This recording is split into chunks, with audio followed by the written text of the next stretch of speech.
Bonjour à tous et bienvenue pour une nouvelle vidéo. Aujourd'hui, une petite présentation du jeu Earthy Earth Hospital. C'est un jeu de gestion coopératif pour 1 à 5 joueurs. On va pouvoir y jouer en solo. C'est édité par Victory Point Games et c'est uniquement disponible en anglais. Dans Earthy Earth Hospital, on va devoir reprendre la gestion d'un hôpital qui a été géré de manière assez catastrophique.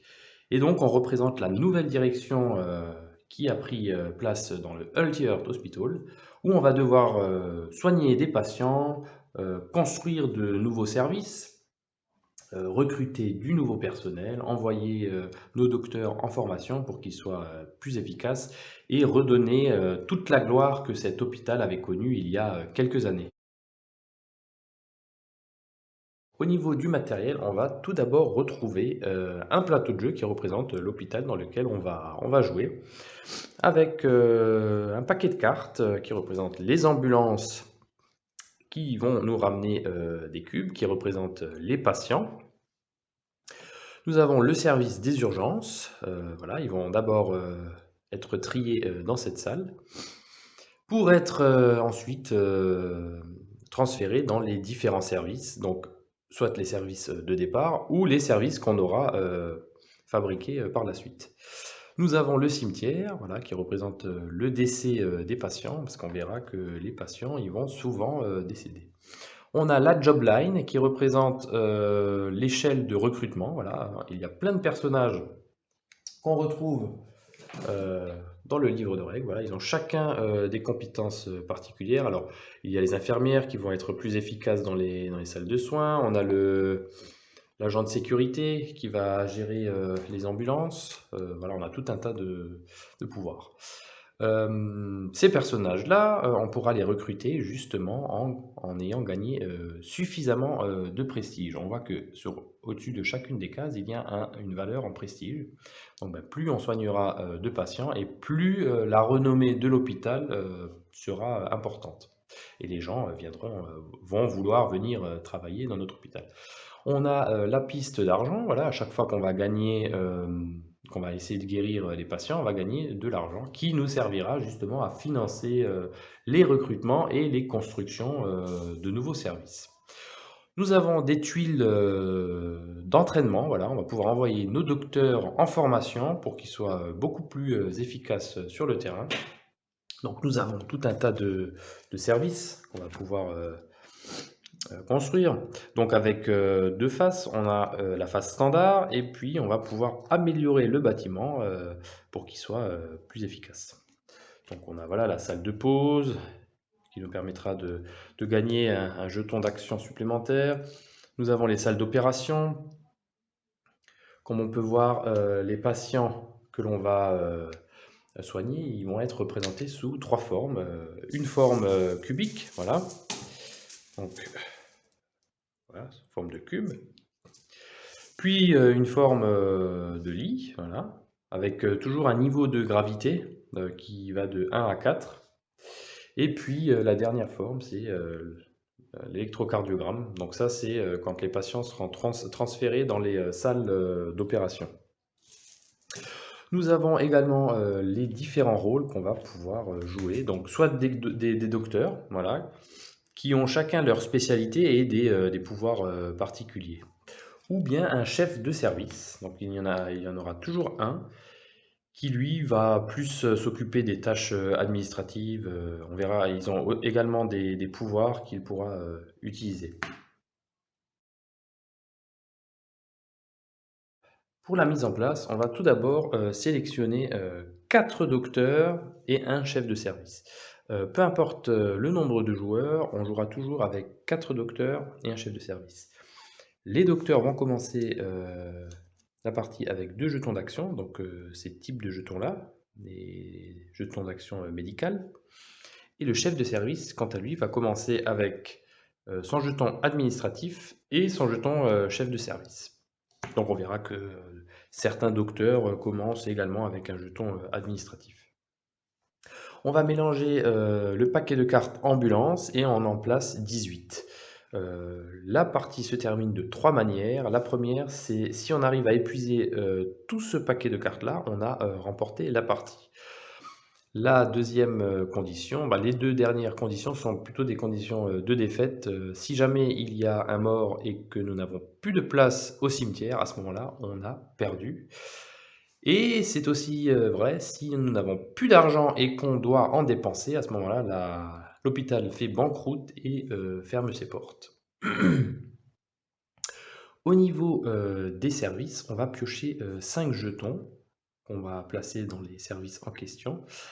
Les niveaux de gravité commenceront soit sur la phase 3 ou soit sur la phase 2. Donc si on pioche une phase 4, on le retourne sur sa phase 3. Et si on pioche une phase 1, on la retourne pour la mettre sur sa phase 2. Voilà, ça ce sont on va dire les malades qu'il y a déjà dans la mise en place. On voit que chaque service va être muni d'une capacité qu'on aura pioché au hasard. Donc voilà, il y a encore un reste de tuiles, donc chaque partie est différente. Donc ces capacités-là, ça peut très bien être des bonus comme des malus. Sur la job line, on va prendre tous les marqueurs, on va les mélanger et on va les placer aléatoirement sur chacune des cases. On fera pareil pour le marqueur d'entraînement, on va tout mélanger et on va déjà en révéler 2 faces visibles. Au niveau des pistes, on commence avec 0 prestige et on commence avec 5 d'argent. Le tour de jeu, il va se dérouler en 3 étapes. On a la première étape qui est la phase d'ambulance, où justement on va accueillir les ambulances qui vont arriver avec les différents patients. Donc on va d'abord piocher 2 cartes ambulance, en commençant toujours de gauche à droite. Et on va placer le nombre de cubes indiqué. Alors, dans le sac que nous avons, il y a donc 16 cubes de chacune des 5 couleurs.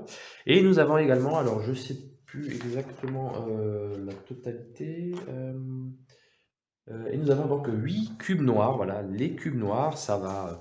Bon, moi je me le représente un petit peu comme on va dire un surplus de patients qui arrivent au même moment. Et du coup, c'est un petit peu, et qui mettent un petit peu la pagaille. Donc les cubes noirs, lorsqu'on va en piocher un, on va le défausser et ça va nous obliger à repiocher deux nouveaux cubes du sac. Donc les cubes noirs, il faut éviter d'en piocher. Donc on va en piocher 6. Alors 1, 2, 3, 4, 5 et 6. Bon, là, ça va, il n'y a pas de cube noir. Et on va faire pareil de l'autre côté. 1, 2, 3, 4, 5 et 6. Bon, là, tout va bien. Une fois qu'on a placé nos cubes là, on va justement les dispatcher aux urgences en conservant leur niveau de gravité. Donc, on voit qu'on a un patient qui va devoir aller dans le service des maladies infectieuses. On en a un autre au niveau de la médecine interne et un dernier qui doit aller en trauma. Donc on voit qu'on a 3 patients avec un niveau de gravité de 2. Donc on peut accueillir 5 patients pour chacune des 2 ambulances. Si jamais nous avions plus de 5 cubes d'une même couleur, donc on voit que le niveau de gravité maximal c'est 4, à ce moment-là, le patient il va mourir et justement on va devoir placer une pierre tombale et payer le coût de cette mort. Donc plus tard, quand on aura construit différents services, comme voilà, les urgences, justement, nous permettront de transférer immédiatement le patient pour éviter qu'il décède. Et lorsque l'on aura amélioré cette salle, on verra qu'on va pouvoir transférer jusqu'à 3 patients d'un niveau de gravité à 5. Donc ce service-là, il est plutôt utile en début de partie. Parce qu'on verra que des fois c'est un petit peu la ruée au niveau des urgences. Comme en ce moment, malheureusement, avec le Covid. Donc on va faire pareil de l'autre côté. Voilà, donc là, on va dire qu'on a un début de partie assez calme. Donc, Les cubes qui resteront, ils peuvent rester d'un tour à un autre, eh ben, ils vont se cumuler. C'est pour ça qu'il va vite falloir les transférer dans les différents services. Une fois qu'on a fait la phase des arrivées des ambulances, ben, nos docteurs vont passer les petites visites dans les différents services pour savoir si tout va bien, si l'état de nos patients ne s'est pas dégradé. Alors, pour réaliser cette étape-là, on va tout d'abord sélectionner un service et piocher un seul cube. Donc, si on pioche un cube d'une autre couleur, il ne se passe absolument rien. Si par contre on pioche un cube de la couleur correspondant au patient, à ce moment-là, on voit son état s'aggraver. Donc, on va lui augmenter son état de 1. Si on pioche un cube noir, à ce moment-là, on va défausser le cube et on en repioche deux autres. Donc ça peut être assez terrible. Donc on va faire cette phase-là pour le premier. Donc un cube jaune, tout va bien. Donc les cubes qu'on sort du sac, on ne les remet pas dans le sac, on les met dans une zone de défausse et ils seront uniquement remis à la fin de la phase. On va faire la même chose pour la cardiologie. La cardiologie, tout va bien, le patient il est content d'être en cardiologie. Médecine interne, médecine interne c'est pas bon, donc on défausse ce cube-là et on en repioche deux autres. Et donc ben, tout va bien. Et maintenant, on va faire la même chose pour le service des maladies infectieuses. Le premier, c'est bon, et le deuxième, le deuxième, c'est pas bon. Voilà. Donc, son état va s'aggraver. Donc, on retourne la tuile sur sa face 4. Maintenant, on va passer à la phase des joueurs. Au niveau des actions qu'on va pouvoir réaliser, on voit qu'il y a trois types de jetons, donc les actions médicales, les actions administratives et les actions du chef de service. Chacune des actions va pouvoir être exécutée par les différents types de personnel, donc soit le docteur, soit le chef de service. Donc on verra que tout le monde ne va pas pouvoir réaliser toutes les actions. L'action la plus commune, c'est essayer de guérir un patient. Pour essayer de guérir un patient, on va déjà sélectionner un patient dans les différents services. Donc, ce qu'on peut tout de suite remarquer comme information, au-dessus de chacun des services, on a une valeur en cubes, donc qui va représenter le nombre de cubes qu'on va piocher du sac pour essayer de tenter la guérison du patient. Et à côté, c'est les points de victoire qu'on va gagner si on a réussi à soigner le patient. Donc on va tout d'abord choisir justement un patient. Pour l'exemple, on va choisir le patient qui est en médecine interne. On voit que j'ai le droit de piocher 6 cubes et s'ajoute à ça les bonus de mes docteurs. On voit qu'ils ont chacun une spécialité. Donc le docteur Chang, lui, justement, il va nous permettre de piocher 2 cubes supplémentaires pour essayer de soigner le patient en médecine interne. Donc voilà, ils ont tous des capacités. Le docteur Cole, lui justement, c'est dans son service des maladies infectieuses. Le docteur Burns, elle, c'est en trauma, et ainsi de suite. Voilà, ils ont chacun une capacité. Donc, on va donc piocher 8 cubes. En sachant qu'il va falloir piocher des cubes de la couleur correspondant au patient pour voir son état s'améliorer d'un point par cube. Les cubes noirs, quant à eux, vont aggraver l'état de santé. Et les cubes d'une autre couleur, il n'y aura pas d'effet. Donc on va en piocher 8 cubes. 1, 2, 3, 4, 5, 6, 7 et 8. Alors, comme on peut le voir, dommage que je n'avais pas choisi le service des maladies infectieuses parce que j'aurais réussi à soigner totalement un patient. Mais là, ce n'est pas le cas. Donc, tous les cubes d'une autre couleur, on va déjà les défausser. Donc, les cubes qu'on défausse, on ne les remet pas dans le sac, on les mettra justement à la fin de la phase. Donc, on voit que j'ai réussi à soigner d'un point mon patient. Donc dans ce cas-là, je vais remplacer la tuile.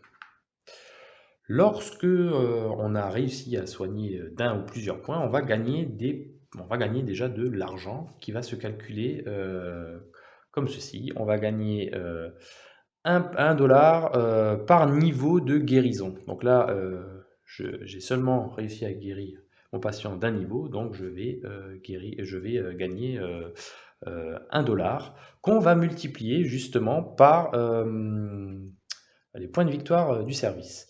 Donc 2. Donc je vais gagner 2 dollars que je vais tout de suite, mettre. Alors, je vais quand même vous montrer voilà, en détail la façon dont on gagne l'argent. Donc c'est 1 dollar par niveau de guérison, que j'ai réduit, hein, qu'on va multiplier par les points de victoire du service. C'est comme ça que se gagne l'argent. On va également gagner du prestige lorsqu'on aura totalement guéri notre patient. Voilà, une fois qu'il sort du service, à ce moment-là, on va gagner du prestige qui se calcule également de cette façon. On va gagner 1 point de prestige qu'on va multiplier par les points de victoire du service. Et chaque service a, alors je vais vous, voilà, chaque service, comme on peut le voir, a un nombre de cubes différents, une valeur de points de victoire différente et du prestige qu'on aura gagné lorsqu'on va construire le bâtiment. Donc ils ont chacun plein d'infos différentes. Donc ça c'est pour guérir le patient. Si jamais mon patient n'avait pas réussi à survivre, hein, si j'avais tiré trop de cubes noirs, à ce moment-là, le patient il va mourir. La première chose à faire, c'est de placer une pierre tombale sur le premier emplacement du cimetière. On voit que chaque stèle a un coût que l'hôpital va devoir régler. Alors, pareil, je vais tout de suite en parler. Donc on va tout d'abord perdre de l'argent, hein. On va essayer de, justement, on finance la mort du patient. Donc on va payer un nombre de dollars qui correspond à l'emplacement actuel de la pierre tombale, qu'on va multiplier par les points de victoire du service où le patient est décédé. Et on va aussi perdre du prestige, donc 1 point de prestige qu'on multipliera par les points de victoire. Je vous avais dit que si nous n'avons pas assez d'argent justement pour n'importe quelle transaction qu'on doit faire, à ce moment-là, on perd la partie.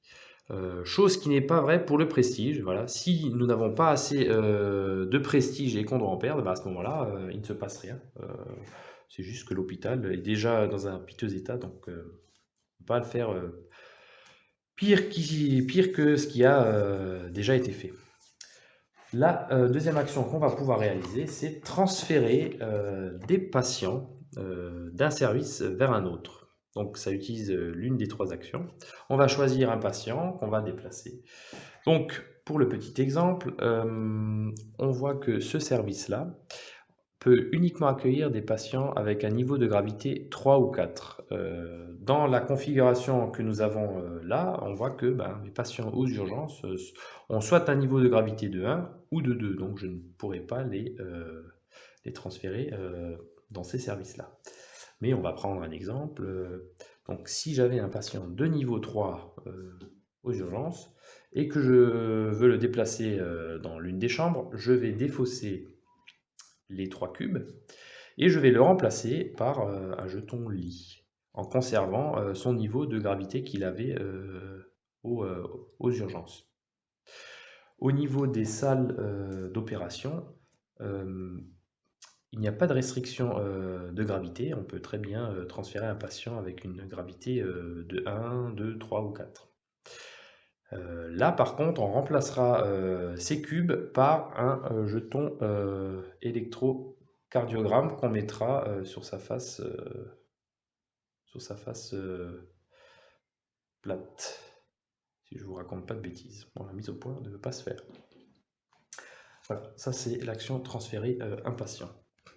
On va pouvoir construire des bâtiments, voilà, des nouveaux services. Donc il y a 2 façons de construire. On a construire ou améliorer. On a la première qui est on va dire la construction basique qui va, on va devoir utiliser le jeton administratif ou chef de service. Ça va nous coûter donc l'une des deux actions, plus 10 $ pour construire n'importe quel service. Mais nous avons une action de construction ou d'amélioration différente qui permettra également aux docteurs de pouvoir le faire. Mais en plus, l'avantage qu'ils ont, si c'est les docteurs qui le font, c'est qu'à la place de payer 10 $, ils vont avoir une réduction au niveau des salles. On voit que le docteur Cold, lui, s'il veut construire son centre de quarantaine, et ben à la place de payer 10, il payera uniquement 6 $. Et ça, c'est valable pour tous les docteurs qui ont une spécialité. Donc ça, c'est plutôt pas mal. Donc pour construire un service, hein, on choisit le service qu'on veut, on le met sur l'un des emplacements, et on va tout de suite gagner le prestige qui est indiqué. Donc là, on a une face standard, et lorsque l'on améliore la salle, c'est représenté par le petit plus là, et ben on voit qu'on regagne de nouveau du prestige. Voilà. On va pouvoir conduire des recherches. Voilà. Alors, conduire des recherches et entraîner les docteurs, c'est un petit peu la même action, sauf que l'une est beaucoup plus rentable que l'autre. Donc, je vais d'abord commencer par entraîner les docteurs. Je vous avais dit qu'on va pouvoir envoyer notre personnel en formation grâce à ces petits marqueurs qu'on a là en haut. Voilà. Voilà, ils ont tout simplement des bonus qui nous permettront de piocher plus de cubes dans le service en question. Donc, pour entraîner nos docteurs, il va falloir utiliser tout d'abord une action administrative ou l'action du chef de service et payer 5 $ pour soit assigner l'un des pions qui est déjà face visible à l'un de nos docteurs, ou uniquement retourner un nouveau pion. Voilà, ça c'est l'action qu'on va pouvoir réaliser. Nous avons l'autre action qui est exactement la même, c'est conduire des recherches. Mais pour pouvoir faire cette action-là, il va falloir au préalable construire le laboratoire de recherche qui nous permet, sans dépenser d'argent, de réaliser les deux actions que je vous ai citées juste avant. Et le petit bonus, c'est lorsque l'on va améliorer le laboratoire de recherche, on va pouvoir choisir deux actions parmi trois. Donc, soit assigner un pion déjà face visible à l'un de nos docteurs, ou bien en retourner un, ou gagner du prestige. Et donc, on va pouvoir réaliser deux actions parmi ces trois. Donc, chose qui est plutôt avantageuse. Et sans dépenser, bien sûr, des dollars. Donc, construire ou améliorer, hein, pareil, ça coûtera aussi 10 $. On va pouvoir recruter du nouveau personnel, donc sur la piste de Jobline. Donc, on voit qu'ils ont chacun une valeur de prestige à la fin de la phase 3, donc à la housekeeping phase. On va justement révéler de nouvelles tuiles qui va dépendre de notre niveau de prestige. Donc pour l'instant, on a un niveau de prestige à 0, du coup, personne n'est disponible au recrutement. Mais pour recruter, on va devoir utiliser, pareil, une action administrative ou l'action du chef de service et payer 5 $. Donc tout est bien résumé sur le plateau, hein, il y a un onglet pour l'entraînement, du moins pour la formation des docteurs, un pour le recrutement du personnel, donc tout est vraiment bien expliqué. Donc une fois qu'on a recruté du personnel, on va pouvoir utiliser une autre action pour assigner justement ce jeton-là au service qu'on désire. Donc on voit qu'il y a déjà 6 emplacements sur le plateau, donc ça va être on voit qu'on a voilà, le chef des finances, les ressources humaines, les relations publiques, et ainsi de suite. Donc ces jetons-là, ils ont leur emplacement prédéfini. D'autres devra les mettre dans les services en question pour utiliser leur bonus. Là, on a le chef, l'agent de la sécurité qui sera placé au niveau du parking. Voilà, donc tout est résumé sur le livre de règles. Et dernière action, c'est l'action administrative. Voilà, notre chef de service a son fameux jeton qu'il va pouvoir utiliser pour réaliser l'une ou l'autre des actions qui amène quand même un bonus assez important. Et on va terminer avec la dernière phase qui est la housekeeping phase, qui est une phase de maintenance où on va justement s'occuper de différentes choses. La première, certains jetons qu'on aura recrutés vont nous faire gagner des bonus. Comme on peut le voir, voilà, le chef des finances, lui, à la phase de maintenance, il nous fait gagner 3 $. On va ensuite mettre à jour la job line, voilà, qui va dépendre de notre niveau de prestige. Donc si j'ai un niveau de prestige de 5, toutes les tuiles qui affichent une valeur de 5 ou moins, ben, je vais les retourner et ils seront disponibles au recrutement. On va ensuite s'intéresser aux 3 types de salles. La première, c'est les urgences. Donc si on a construit les urgences et que des patients s'y trouvent encore pendant la phase de maintenance, à ce moment-là, bah, les patients y meurent, voilà, parce qu'on ne s'est pas occupé d'eux et on va perdre de l'argent et du prestige. On va également regarder les cliniques, voilà, du moins la clinique. Les patients qui se trouvent en clinique voient leur état s'améliorer d'un niveau et les patients qui sont totalement guéris vont nous faire gagner 1 $. Donc la clinique, c'est un très bon bâtiment de départ. Et ensuite, les salles d'opération. Voilà, on va consulter chaque salle d'opération pour voir si le marqueur électrocardiogramme se trouve sur sa face mort cérébrale. Donc si c'est le cas, eh ben, on va augmenter le niveau de gravité d'un point. Et ensuite, on va retourner tous les marqueurs sur leur côté flatline, c'est-à-dire mort cérébrale. Ensuite, tous les cubes qu'on avait piochés au cours de la partie, on va les remettre dans le sac. Voilà, c'est uniquement à ce moment-là qu'on remet les cubes dans le sac. Alors, petite précision que je n'ai pas détaillée, lorsque l'on guérit des patients, on va pouvoir remettre des cubes dans le sac qui correspond à la valeur de bonus qu'on a utilisé. Voilà, si j'avais utilisé donc le Dr Cold lorsque j'avais soigné mon patient ici, donc je piochais 8 cubes, mais j'aurais pu remettre 2 cubes dans le sac. Voilà, on a le droit de remettre un certain nombre de cubes qui provient des bonus.